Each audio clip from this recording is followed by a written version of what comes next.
Good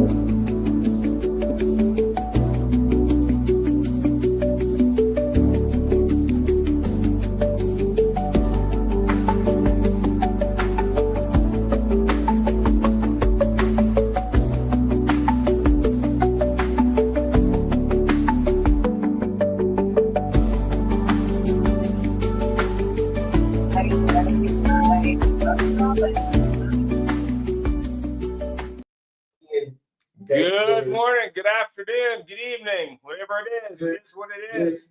Your shirt is reminds me of all recording in progress. What You need a pair of overalls. You need some red overalls to go with that. Yeah, It's the Red Green Show. yeah, it's is that it? I like that. Is this it? No, this is Welcome to Leaf Sales with Ian Nethercott and Larry Feldman live. How do you adventure? Is it fast? Is it free? Is it clear? Is it rugged?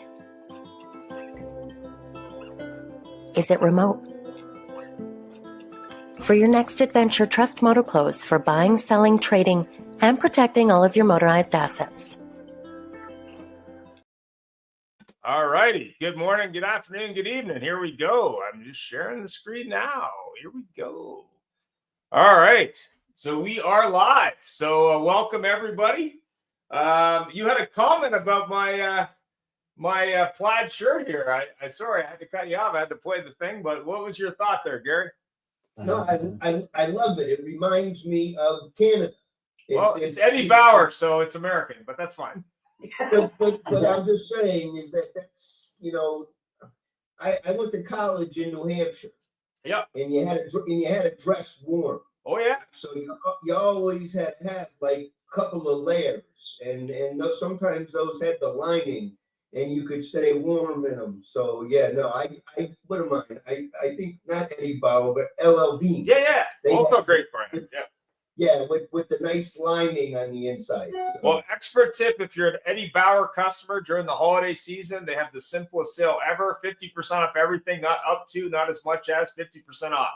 It's the only time I buy stuff from them is during the holiday season because 50% off everything. No questions asked. So it's a pretty hot deal if you're looking for quality stuff. And I like their stuff. It's all good. But yeah, I have a number of their different things, but it can get to negative 40 Celsius here sometimes in the winter, which is the same in Fahrenheit, by the way. So it's just as freaking cold in Fahrenheit, but it's not there yet. We had like 12 degrees today, so it's all good. I wouldn't be able to leave the house. Well, you don't go outside for long walks at that temperature. Not a good idea. Not a good idea. No. Do people have dogs up there? Absolutely. They walk them in that weather. Absolutely they do. Oh, yeah. But it's not that way for long. You can't have any of those frou-frou dogs. Those dogs, my dog, he wouldn't be able to handle that weather. Well, if you're familiar at all with the oil patch, which is north of where I'm at, I'm actually driving near there tomorrow. It's farther north, but in the oil patch, which is the third largest oil reserve on the planet, you can't work outside in the winter more than 20 minutes because of the temperature. Could get down to negative 50 up there. So you got about 20 minutes on, 20 minutes off if you're working there. Yeah, I'm staying right inside the heat. Yeah, really. I'm still. I miss the boat moving to Florida because all the New Yorkers are going down there now. Yeah, There well, won't be left. Bill Camastro was saying his real estate did real well when they elected a new mayor. Yep. Yep. He said it's up 40%. People are freaking out where he's at. So that was kind of interesting. He lives, I think, near New Jersey somewhere. I'm not sure where, but anyway. So, Larry, I think, were you on last week? I don't even remember. We haven't seen Larry for weeks. I was flying to Atlanta for I met with I'm doing some work with veterans, and I also met with Jim Ellis Group. Oh, okay. Try to do some recording with them. Thank goodness went very. So since it's the How to Tell a Story show, maybe you could tell us a story about your experience the last couple weeks. on the road with the air traffic controllers, who I hear now are back to work because they're paying them again. But what's the experience at the airport been lately? It wasn't bad going down. It was kind of ugly coming back. Because my initial flight was canceled. I was supposed to get back to Philadelphia at 6:44, and then it was 9:44. And I thought, okay, it's 3 hours. I'll find something to do. Not a problem. Yeah. And then, long story short, I got back to my house at 1:45 a.m. Listen.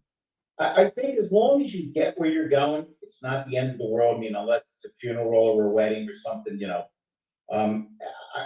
even before this madness with the government, I think if you travel enough, you're going to run into some delays. I don't know anybody that flies as much as me that doesn't. I just think it's your perspective. If you've got some work to do, if you've got some stuff to listen to, I got my headphones, I got my phone charged up with audiobooks. Really not the end of the world. It's interesting. We talk about so many different things on the show with so many cool people, but it always comes back to the same thing. It's your attitude. It's the oldest story in the world, Russell. They sent 2 shoe salesmen to Africa in the 1940s, and one telegram back said, "Why the hell would you send me here? Nobody wears shoes." And the other guy said, "Thanks for sending me here. Everybody here needs shoes." It's just a perspective. We had a great time down there. We had a lot of fun. I took Harry Wilner with me. We drove to West Virginia a Sunday night, drove back Tuesday night, got on a plane Wednesday, came back Thursday, for I guess Friday morning if you want to be. But it was good. As far as the story, I think as salespeople, as business people, you've got to draw people in. You've got to have a beginning, a middle, and an end. And there's got to be some entertainment value. I'm not, listen, Alec, I don't know you as well as some of the other folks, but I know Abdul and Russell and Gary, and when they pitch you on something, it's very clear what they do and how they do it. There are people that I talk to, and when they're done explaining, I'm more confused. It would have been better if they just said, call me later. And I think because we had a dearth of human communication, I quoted, I didn't make up the line, but it's a great line. Young people can do everything on their phone except talk on it. Because we've become so bad at human communication and smiling at people, I think storytelling's become a bit of a lost art. But I think everything essentially starts with, hey, let me tell you something. And if you can hook them in and make it interesting, and make it short and know when to get on and off. I bet you would all agree that you need the timing of the comma. Alec, you've never seen me in action, but Ian has. He saw me talk to people for 3.5 hours. Nobody wanted to go to the bathroom. It's because I keep it fun and I keep it brief and I don't ponder too much on long points. Alec, have you ever been on Clubhouse? Yes, I do a couple of different shows. So are you as disgusted as I am as hearing people talk for 26 minutes and then say, now to conclude, and then they talk for another 26 minutes? We all need a shut up. Wait, everybody's time. Hey, and by the way, I don't know how well you know Tony Tate, another great guy. He is sometimes restricted for time. Are you limited for time, Tony? Because if you are, we'll jump right to you when I'm done. I got about 20 minutes. Thanks for asking, Larry. Good evening, everybody. Alec, all you need to know about Tony, besides being an unbelievable internet and BDC guy, he's very religious, and it's not commonly known, but I'm the one that turned him religious. I turned him to God because when he saw me in action, he kept saying, Jesus Christ. And the next thing you know, a spiritual bomb was going. It's my damn story, and I'm sticking to it. And like elucidate. Did you say cheese and rice? I had that for dinner. Awesome. That's great stuff. Thank you very much. I was thinking about what you said when, Larry, you said it all goes back to attitude. And if you were in my office and you were sitting in my desk and you looked above the threshold of the doorway, I've got a sign that says, attitude is everything, pick a good one. And nobody knows it's there because they can't see it. Only I can see it. And, on most days, I start my day walking out of that door because I get my office quite early, as you know. And as I'm walking out the door, I look up and it is a choice. The other day, my general manager at the Toyota store was in my office when I wasn't there and using my office, no big deal. But then the next day he said, I saw your sign. And I said, what sign? And he pointed up. And I didn't quite get what he meant when I get back later.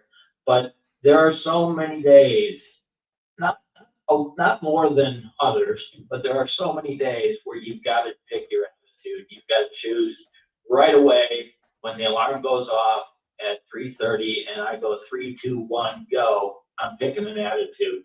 And there's lots of attitudes to pick, so I'm going to pick a good one. What, you know what, I love the quote, Inner Moron Demons, my book. Everybody in the graveyard will take all your problems. We moan and groan about nonsense and nothingness, but we're alive, we're breathing. It really isn't complicated. It's funny you say that. You've been on the show before. I'm sorry. It's funny you say that because I often say the only humans without problems are the dead ones. Yes. Well, you know what? If you think about it, we forget sometimes that we're all humans. If you hear salespeople talk about their customers, it's like they're these mutant creatures from another dimension. We're all the same, other than like if you're Keith Richards or if you're a deviant psychotic killer. We're basically all the same. We want to have some fun. We want to make some money. We want to feel needed. We want to feel like people like us. But we forget and we judge people way too harshly. Would we all agree that the number one thing missing on this damn planet right now is empathy? Yep. That we don't put ourselves in other people's shoes. So, Alex, I see lots of medals there. Are you a veteran? So I am a veteran, but that's my dad. My dad's was a 26-year Marine. That's his shadow box. Wow. And on the other side is my father-in-law's funeral flag. I thank you for your service. I thank your father for your service, and belatedly happy Veterans Day. And it's a pleasure to have you on the show. Why don't you tell us? I don't know if you've been on before. I've been missing in action the last 2 weeks, but tell us about yourself if you haven't already, and tell us what you feel is the capabilities and needed specifications to tell a good story. Because you look like you can tell a good story. I would tell you that I know Russell Hill, and Russell Hill invited me over. I've been in the business about 30 That's it, you're in, no problem. That's a free pass. But I switched over to the vendor style. I tell you what, you talk about troubles and everything. The best book I know is The Trouble Tree, where the plumber, I think it is, always comes home in a good mood no matter what and everything. Wait a minute. I don't know if it was programming by Ian, but as soon as you said trouble, Doug Reeves showed. It was almost like a TV edit. Go ahead, please. Alec, you're gonna get used to Larry, bless his heart. He's an amazing guy, okay? He'll show you off your game, though. A lot of pattern errors. But basically, you can wear your troubles, but before you go in the door, you take your troubles off like a necklace and hang it on the tree outside. And when you come back out in the morning, it's light as a feather because it's all taken care of. You just need to put the new lanyard on. I love it. That's a great story. I like that. That was why don't we just shut the show down now? That was a great story. And go get some pizza. What do you think? The wife says we're going out for chicken. Alec, you are welcome here anytime. You look like a great guy. You're a veteran. This is a show where it's an open format. We welcome everybody at all times. And thank you again. Thank you for your service. Doug, did we lose you? Are you still with us? Wait, one question, Alec. Where are you located? I'm up just about 45 minutes north of Denver, Colorado. Oh, okay. So the chicken's a little later on. Good. Okay. Yeah, it's 5:15. My wife came home hungry, and I was like, well, give me like 40 minutes to get on the phone real quick, and I'll be back. So, Doug, do we leave Doug? Did you scare him off, or is he back? No, I'm not. He's ready to rock and roll. Alec,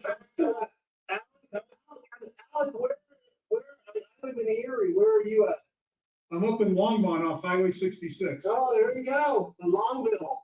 I'm I don't know about you, I'm born and raised in Boulder County, and still live there, so, I'm. Lost control of the show. It's turned into a Denver high school reunion. That was talking about a cheerleader they hated, and this could really be a good story. But Yeah. No, I'm here. What's going on? Well, tell us a story. It's a good story. A good story? Yeah. Oh shit, I don't have one off the top of my head. Jeez. I can tell If you you about- wanted to tell somebody something, how would you present yourself for starters? Oh, well, if I wanted to sell something to somebody, the first thing I'd present as myself is I'm curious and I want to learn more about you and what's going on in your world before I can even think about anything I could do for you. That's how I would sell myself. I would learn about them. Which means that not only is Doug Reeves a brilliant, and I mean brilliant tactician in the car business, but he also read Dale Carnegie 101. When you show you're interested in them, they get interested in you.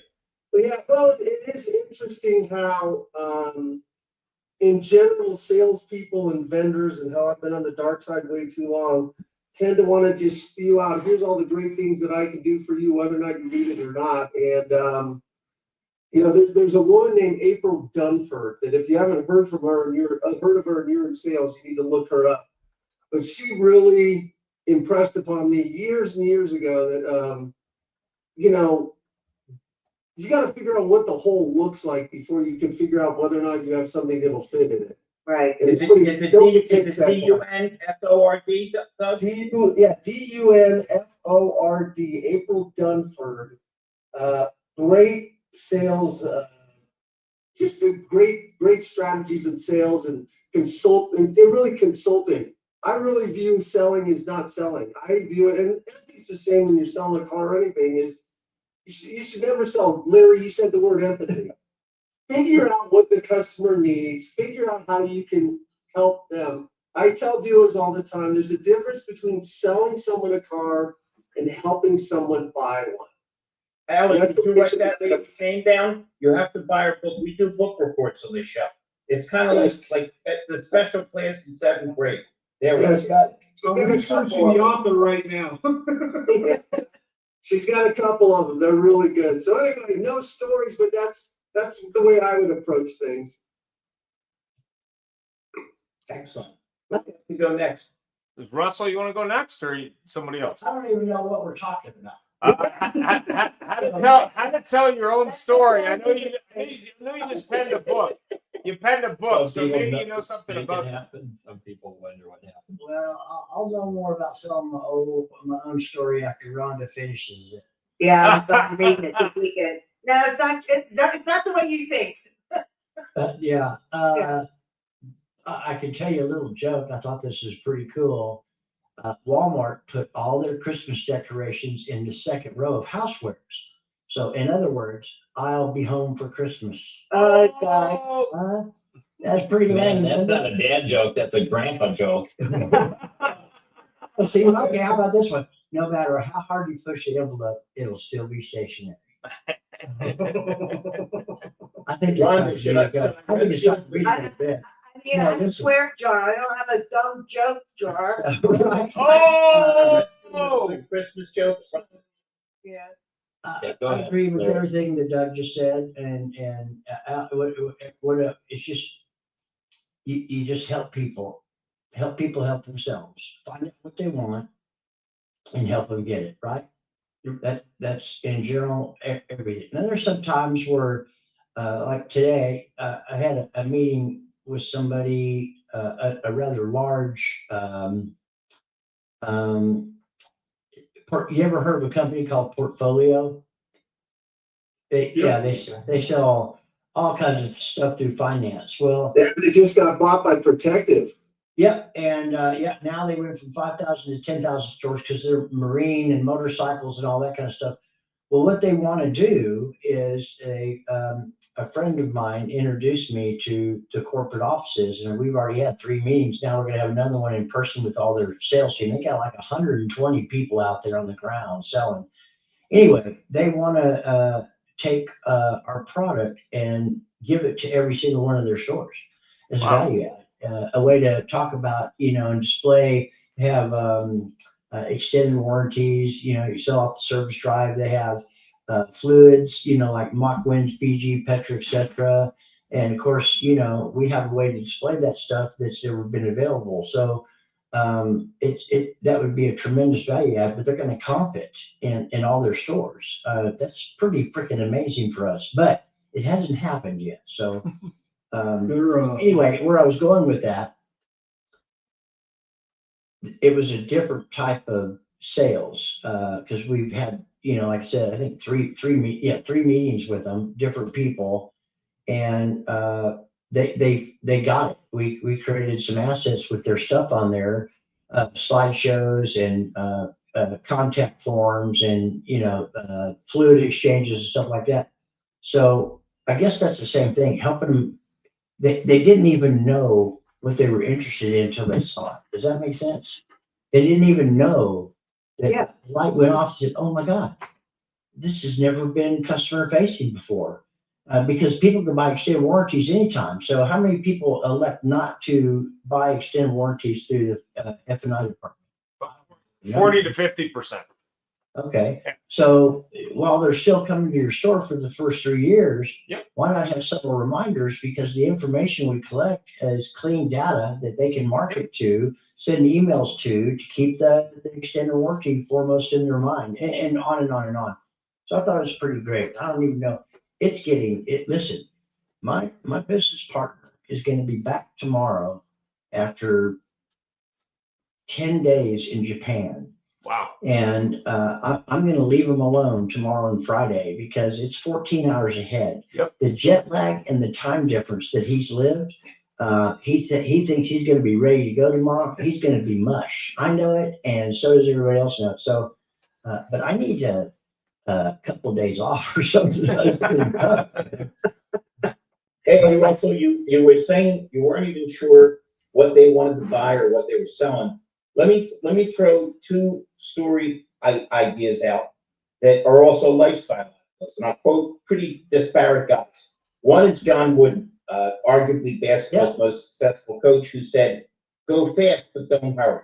In other words, make sure you're expedient, but don't rush, because that's when you make mistakes. And how about Bruce Lee, who said, "Be like water"?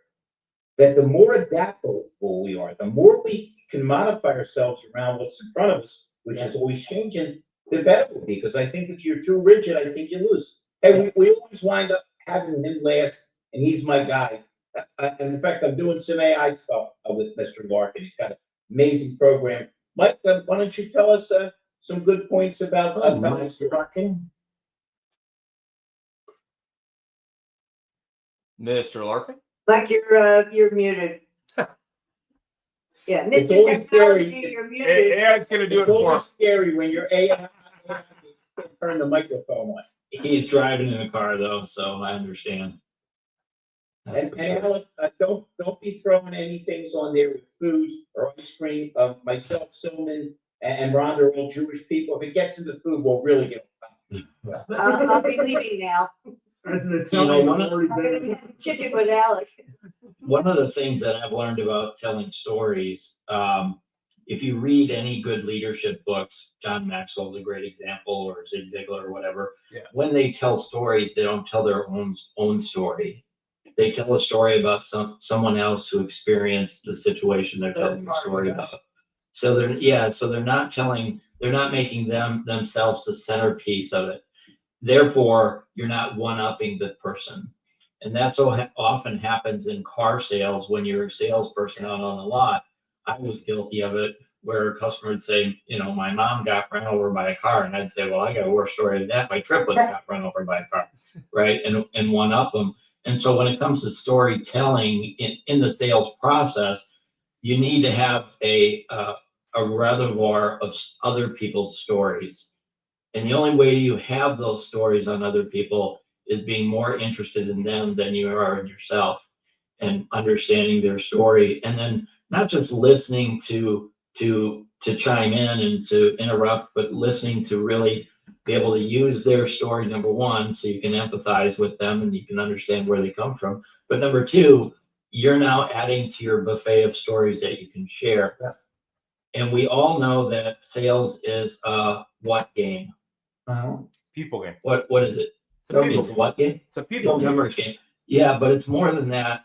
So years ago, I came up with a little rhyme, and I know it sounds sophomoric, but it helps me a lot when I'm talking to customers. So sales is not just a numbers game; it's a storytelling game. So see the people, tell the story. The more people you see, the more stories you tell, the more products you'll sell.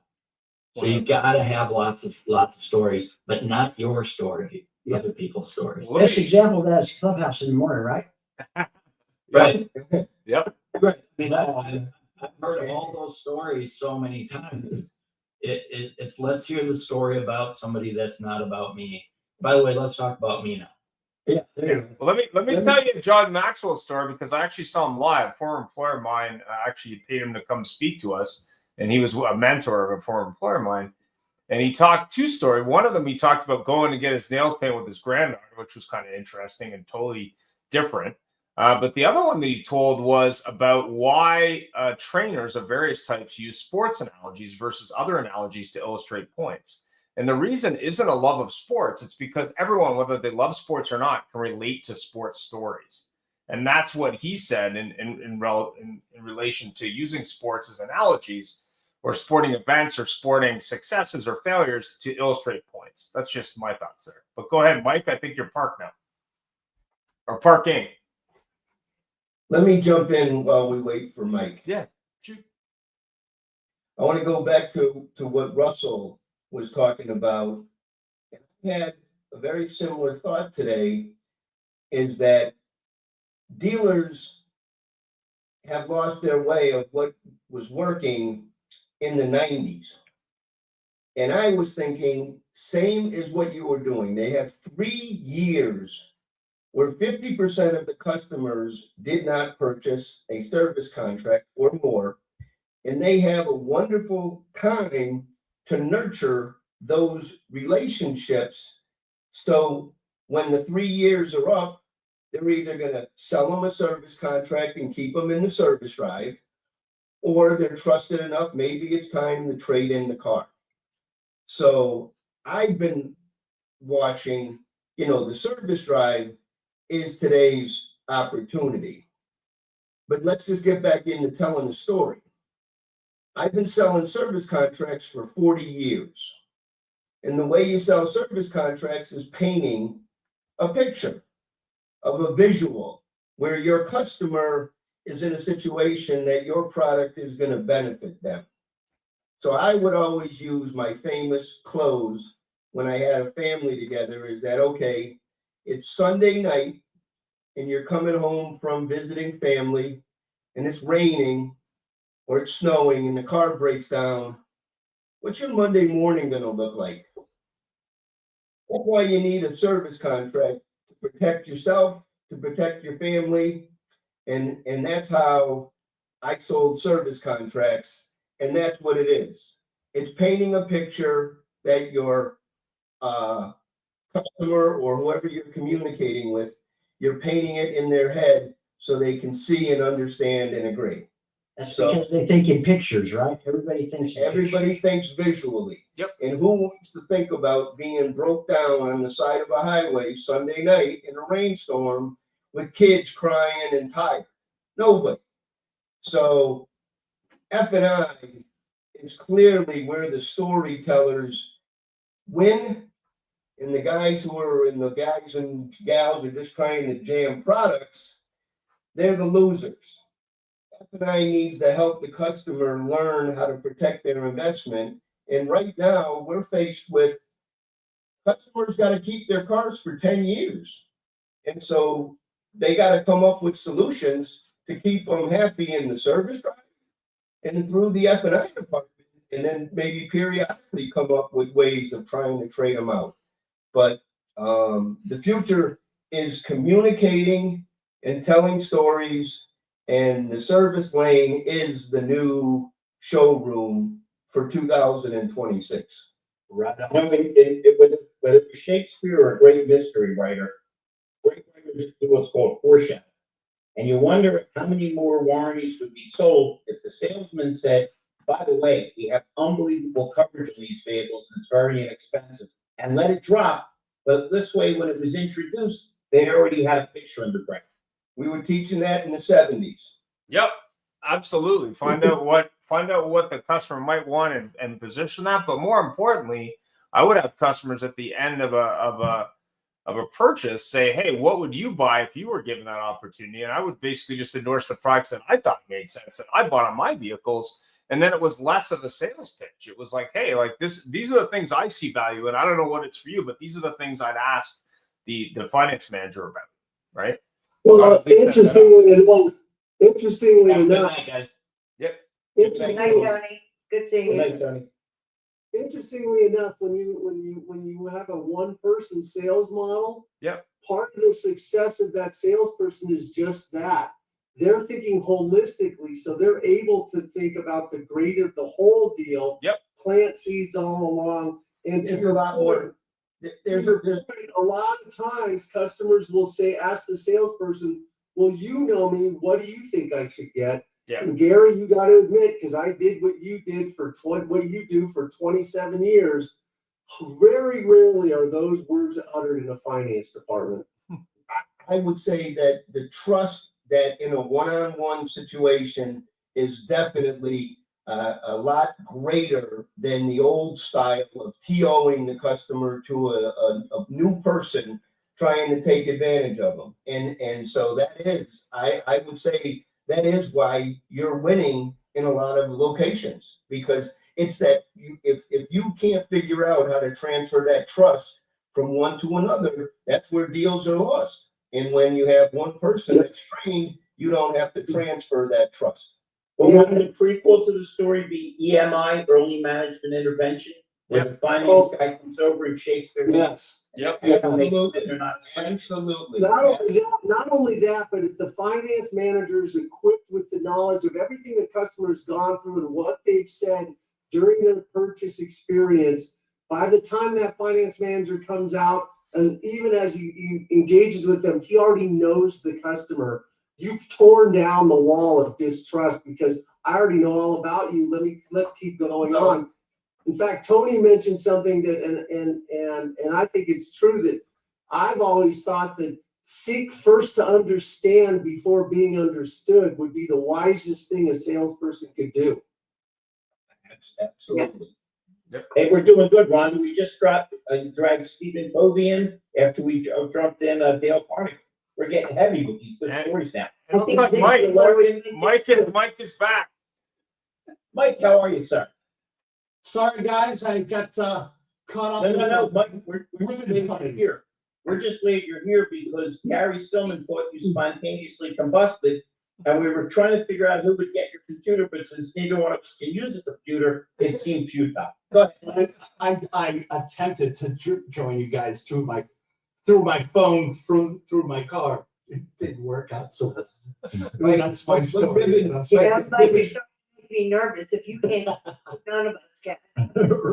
Mike, what ribbon cutting? What were you at? Manchester or something? Yeah, an audiologist. Audiologist? Yeah, so he just opened up for hearing impaired people. And Hold on a second, Mike. Yeah, Alan, cool. stick around after the show. We're going to get Mike drunk and make him pronounce audiologist. It'll be fun. But No, it's better sober. It's more entertaining. He's mastered polysilazane. there we go. That's It's a good. long story. Don't even go there. Go ahead.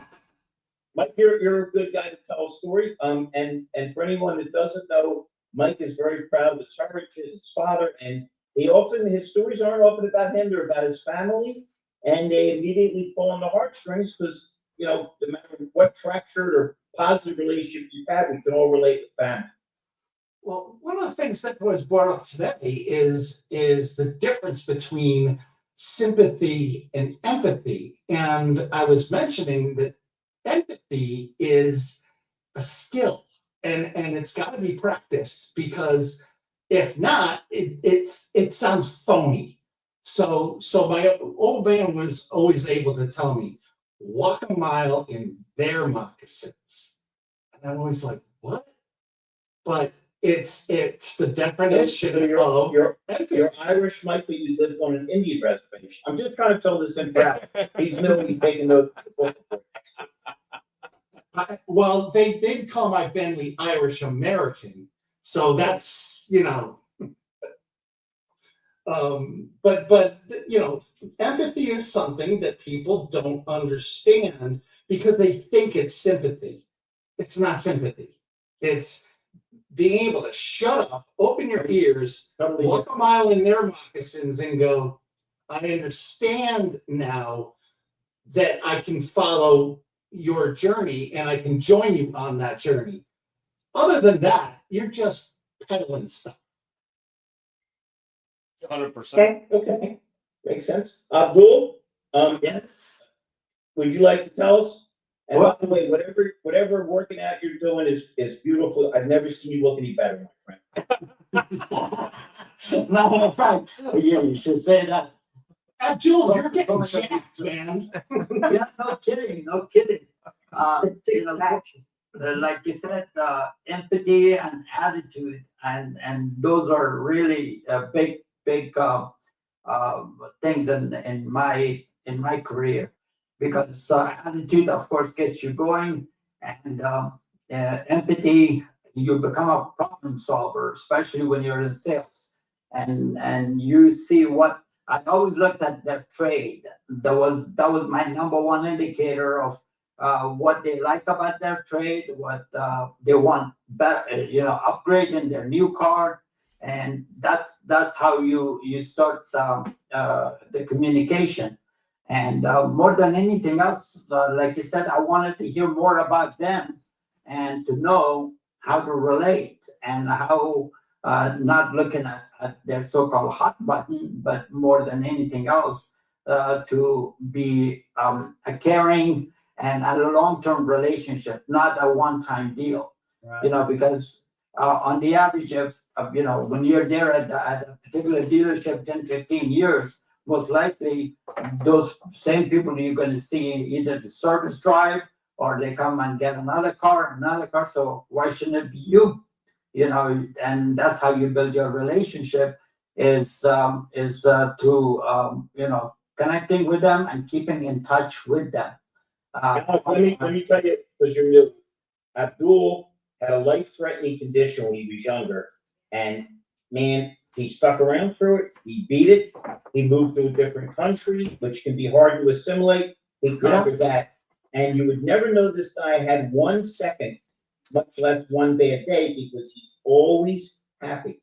And then Russell said earlier, it's a decision you make. This guy has made a decision many, many years ago that he's not going to let silly things get in the way because he's already conquered the major things. See that, Abdul? I told your story for you. I appreciate it, Larry. You're a great storyteller, and that's why I enjoy hearing from each one of you, especially Russell, for what he's gone through, and it's been very inspiring. And wait a minute. You're flattering me on the show, but Russell told me you sent him a text saying, if I ever buy a farm and I need the door, I'll just call Larry. He's got plenty of control.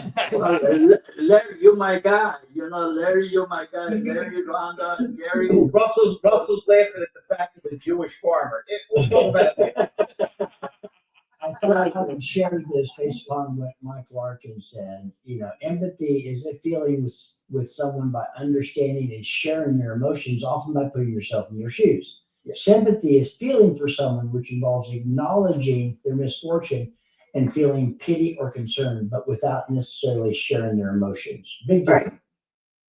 Exactly. The other thing that I thought about it as Abdul was talking is, as you're sitting there trying to, get to know the customer and all of that, there's a difference between going through the motions and then truly being sincere about it. I'll give you guys an example.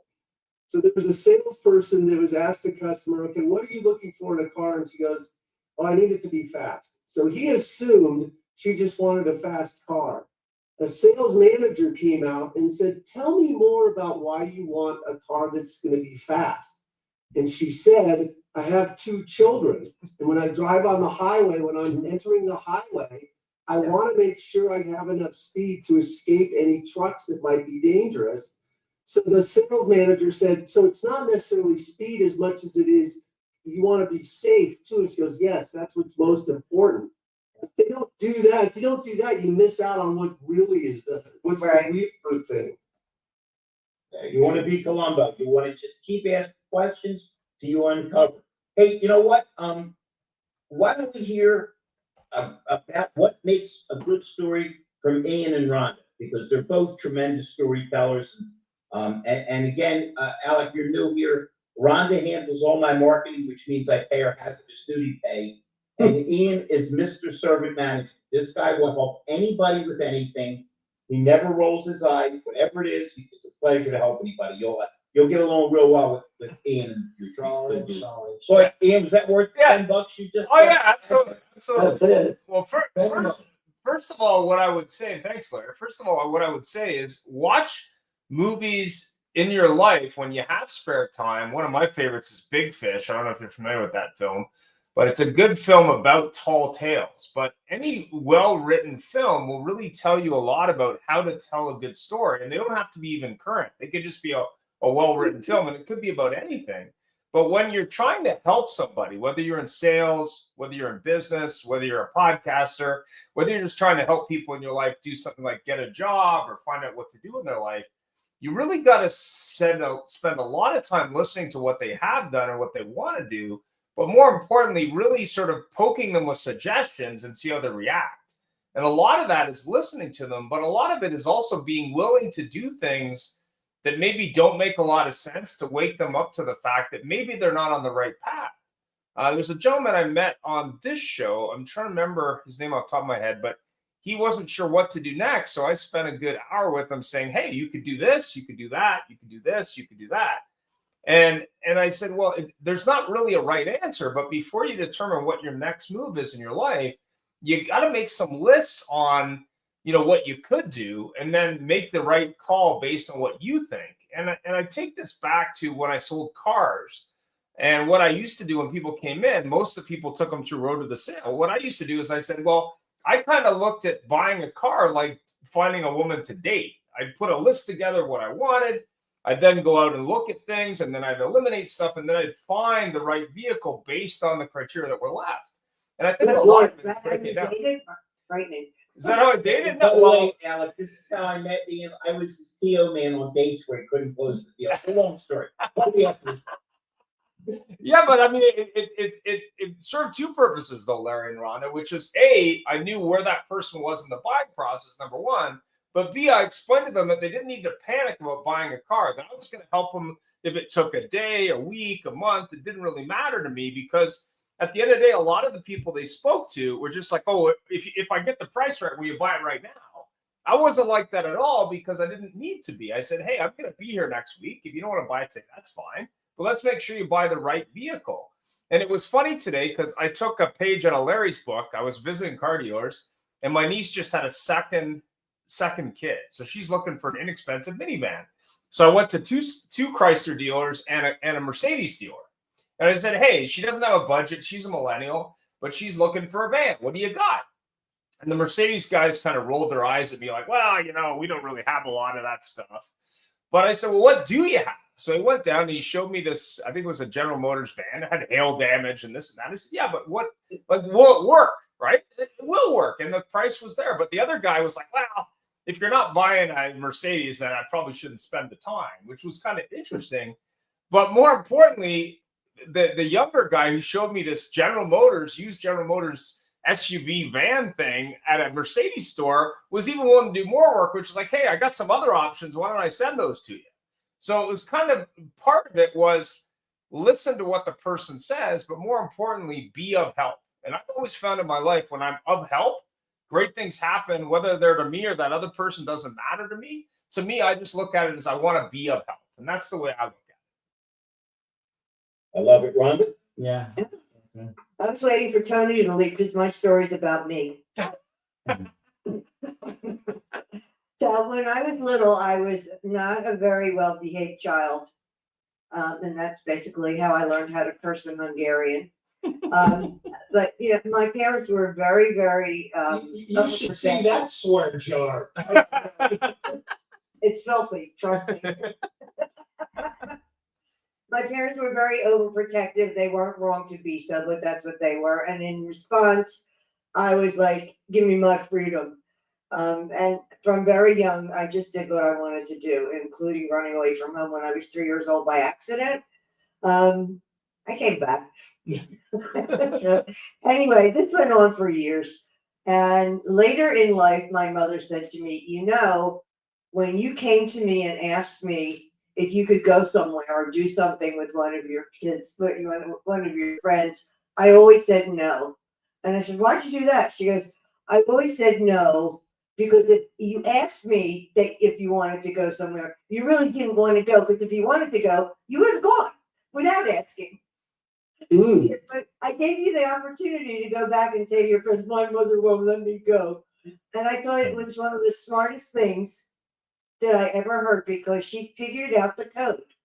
You know, she figured out exactly how to deal with me, what I wanted, and she gave it to me. And I think that that's marketing right there and then. Mm-hmm. Yeah. No doubt. Interesting. Well, I good haven't story. changed. Russell, you had a Okay. thought? Oh, go ahead. That sucked, everybody. Well, You want to then hear you think it- you want to hear those Hungarian curses, don't you? I'm trying to envision the size of the swear jar for that Hungarian thing. Doug admitted when you heard she was with me and that she was the one claiming to be unruly, it threw you completely out of your mental path. It sucked everybody. I was supposed to be the good girl, right, Larry? Yeah. Alec, what do you do? What business are you in? What do you do, my friend? So I do marketing for a software tool for fixed ops departments, and it basically creates a one-page hot sheet for the service manager, and it drills down to the service advisor, so the service advisor can see exactly what the service manager is judging them by. And then you can change the metrics for individuals. So if you have a new advisor, they can be lower, or if they're experienced, they can do that. It finds your voided tickets. It finds your multiple discounts on the same line. And then it also has a parts tool to make sure you're doing your inventory every 30 days, or every 90 days, you're going through your whole inventory. So a lot of different parts to it. It's an amazing technology, I gotta tell you. Do me a favor when you're done. What's it called? Seek out myself and Ian and Rhonda. I mean, everybody on the show, of course, but and ask us to join your network on LinkedIn. We like to promote our friends and anybody that comes on this darn show. And you know, Gary's in a lot of stores. I'm all over the darn planet, and Ian, man, everybody knows and likes Ian in both countries. So make sure you reach out. Ian Nethercott, Larry Feldman, Rhonda Wenner, WENNER. And we'll do whatever we can to help you and promote you, particularly if you're a friend of Russell's. I appreciate that. Yeah. No, not a problem. Alex, I got a question for you, bub. Yeah. Hey, when you're presenting, and yeah, everybody has a different way of presenting. What do you find that the fixed ops managers go, ooh, that's different. I like that. As opposed to, yeah, we get that. So I think the biggest part, so my role is kind of different the way the company does it. My job is to sell the feeling, and my boss's job is to close the deal. All I'm asked to do is get them onto a 15-minute Zoom call, and we have they have a very large close rate. I think the part that the parts department, the parts guys love is it can tell you if you have items in your inventory that you don't have a stocking position. It can tell you if you haven't done your inventory counts correctly. And it also has a great tool as far as figuring out your AI matrix. They have an AI matrix tool to finesse your parts pricing. For the service All within 3 clicks. all within 3 clicks. Wow. But is there any need for that, Alex? Because I've never seen a parts department that didn't have the exact perfect amount of parts and didn't have any parts in stock. I was And just you up believe there that? before If you yesterday. believe that, I really am a hell of a sale. And there was no dust Yeah. Yeah. And there was no And parts then we they go- ordered, but no one didn't pick up, right? Those I'm parts like, all got picked So up. you're telling me your inventory's perfect? He goes, well, you know, we just got done with inventory, so the number's right. I'm like, yeah, but what was the adjustment? He goes, well, I got $20,000 back because I charged more oil than I bill out than they actually use. I'm like, well, that's a nice little graph. I go, so what is it that you like? He goes, well, and what I said. And so that part was kind of cool. The service manager is like, that she's able to drill down and find the discounts that people are doing, the change sale amounts. The voided tickets is huge. Yeah. Because our tool can see everything that's billed out parts and labor wise before it's deleted off in order to void the ticket. So Tell me the name of the company, Alec. Chameleon Limited is the name is the holding company, and the products are Warranty AI and Time AI. Do you So, do yeah, like I said, reach out to us. And I gotta tell you, I would talk to your boss, the guy that's closing, and see if you could do some more closing, because you got an easy countenance and an easy smile, and you know your product. If there's anything more that needs to be done to close the deal, I sure don't know what it is. You're Listen, great. I don't think The it's guy's gonna so be relaxed. long. He'll be doing that. Alec will be doing that. But I got a question, Alan. Sure. So it's kind of keeping the Indians under control. So there's a lot of what it would. I've never really done much in parts and service. So you're Right. finding internal fraud, internal stuff. It's not even just that. So when you think of a service manager, where do you picture your service manager at? Well, he's in the service department hiding in the back corner. Not He's in his desk. Yeah. And so this tool allows him to get out from behind the desk because he's not trying to find all the data in order to coach the team. The data's there for him first thing in the morning. So it's a report that he gets to read, like what happened here? Right. What So we then gotta he can follow take the- that, right, he can take the hot sheet and then work with his team out on the sales drive, search drive, and then he can coach. So if a guy's low on his ELR or his hours per RO, then he can work with him on that and they have a common ground. Okay. You can see where your ROs are open too long. So ideally you want your ROs to be, well, I was in a really poor, I was there during the major engine replacements for Kia. So I mean, I was worried about ROs over 25 days old. Tickets were staying open but forever. Ideally, you're going to be in 5-7 days if you're at a Toyota store. And so you can see those. And so you can document all of that as far as trying to get it pushed to close. And you're not just doing it's 2 days before the end of the month we need to get these tickets closed. Right, You're working right. on And all then three that's of where the those. leakage is, and that's where everyone, they're just writing stuff off, and the office manager's taking a hit, and everyone's mad at each other, and you're ahead of the game. And then the other part that we do is we do uplift on time and parts and labor warranty rates. And we use pretty good, it's not, I'm not going to say it's AI. That's a misnomer. Our AI part, we call it automated intelligence. There you go. Or Mike Larkin, Mike Larkin, yeah. And so those, we are like a 99.2% off approval rate at the factory after we're done on our submissions. Not And bad numbers. we have a former master mechanic and a shop foreman that actually does the reviews. So he can scan through and find all the bullshit. And then he can tell you, hey, if you make these changes, you can get more for it.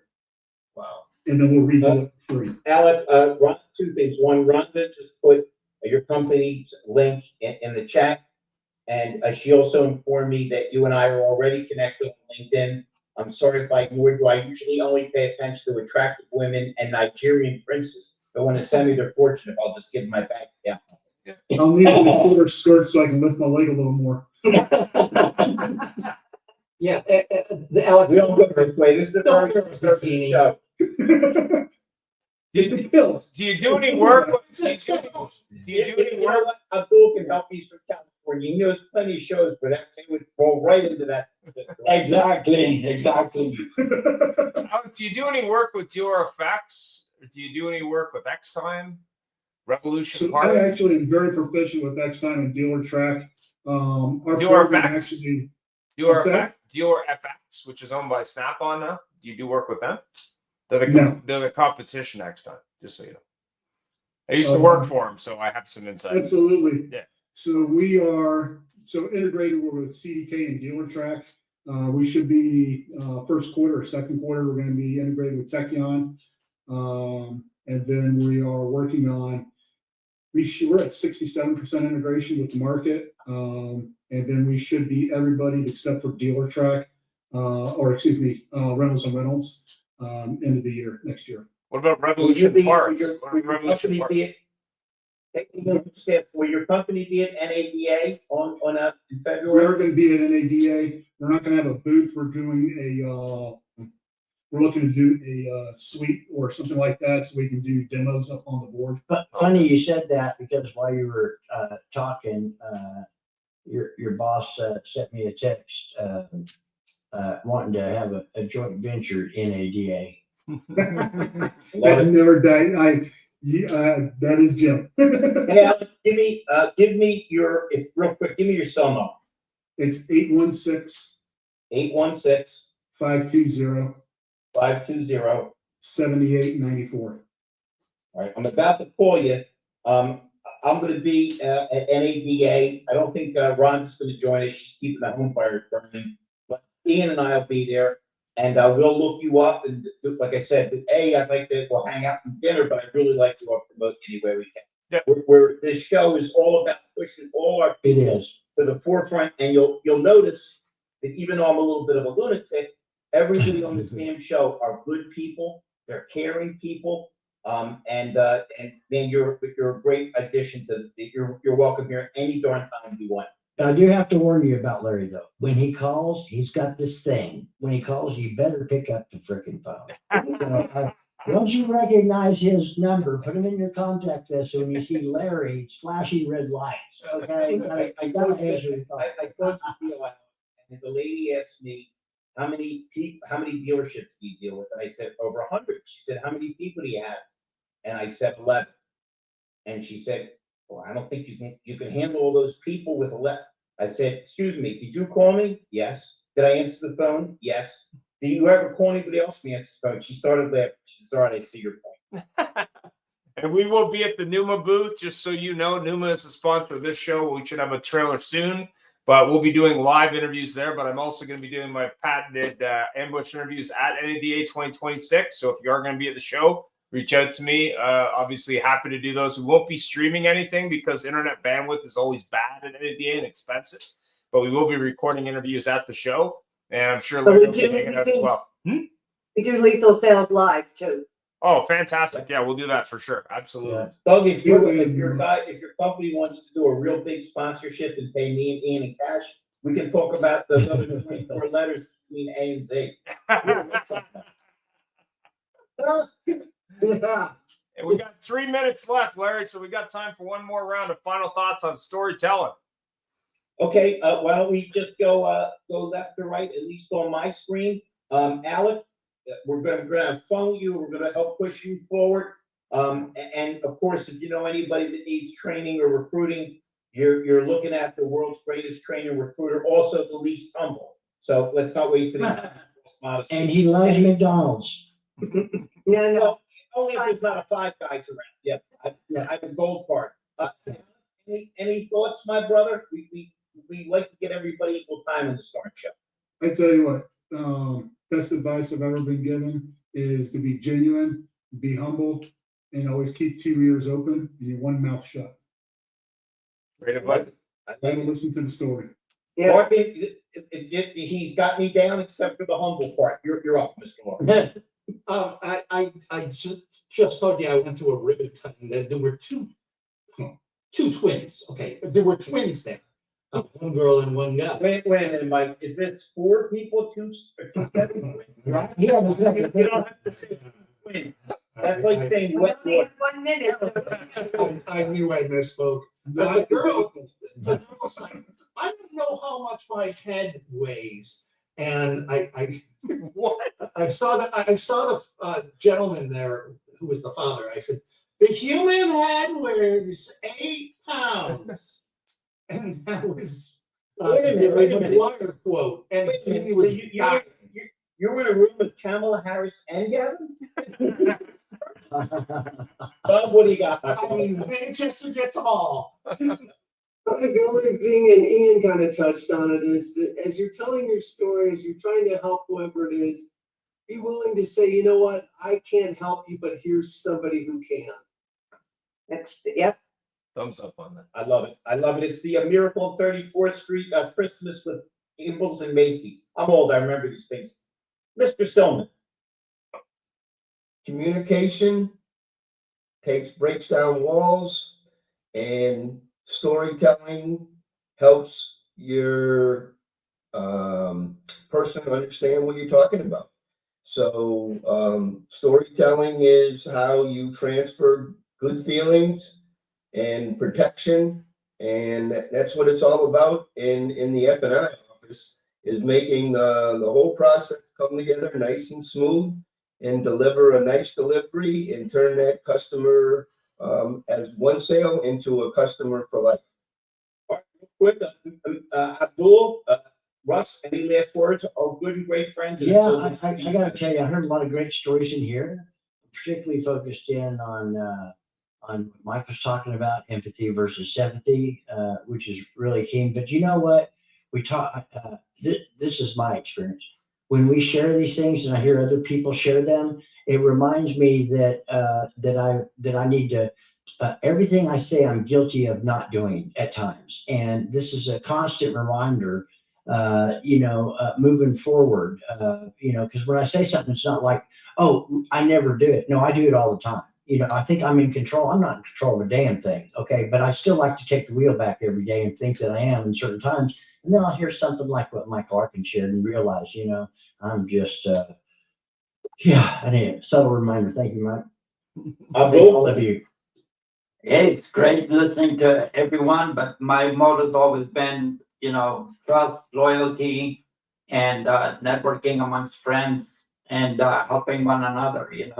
We each have our own field, our own strengths, and everyone needs a helping hand. And we're here for you, and hopefully the rest are here for us as well. And it's always great being part of this group for the last 3-4 months that I've been learning a lot, and it's always a great pleasure being part of it. It's a great hour to spend and learn and keep on being motivated. Thank you for your contribution, Abdul. Thank you. Thanks, all of you. Thanks, Abdul. From Kabul. Thank you. Thank you so much, Ian. Good night, everyone. No problem. Night, night. Ciao. Bye-bye.